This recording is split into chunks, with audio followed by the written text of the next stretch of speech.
Saudara, personil Satuan Narkoba Polres Loksemawe menemukan 1 hektar ladang ganja di Desa Lancok, Kecamatan Sawang, Kabupaten Aceh Utara.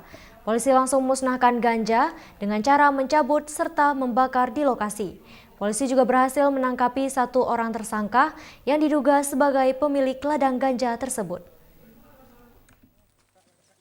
Puluhan personil polisi Sat Narkoba Polres Loksemawe dibantu warga setempat memusnahkan seluas 1 hektar ladang ganja siap panen di areal perbukitan Sawang, Aceh Utara, dan batang ganja ini dimusnahkan dengan cara dicabut serta dibakar di lokasi.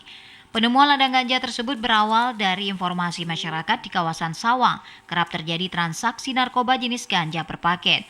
Polisi yang berhasil menangkap 2 tersangka, D dan A warga Dewantara Loksemawe sebagai kurir pengedar ganja langsung mengembangkan kasus hingga menangkap M dan Y 40 tahun warga Sawang yang diduga sebagai pemilik ladang ganja.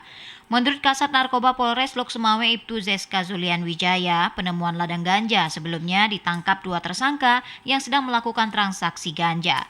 Setelah pengembangan kasus dan berhasil menangkap MY sebagai pemilik ladang ganja.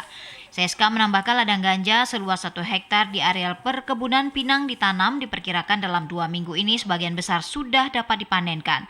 Ketinggian pohon ganja bervariasi mulai setengah hingga 2 meter lebih.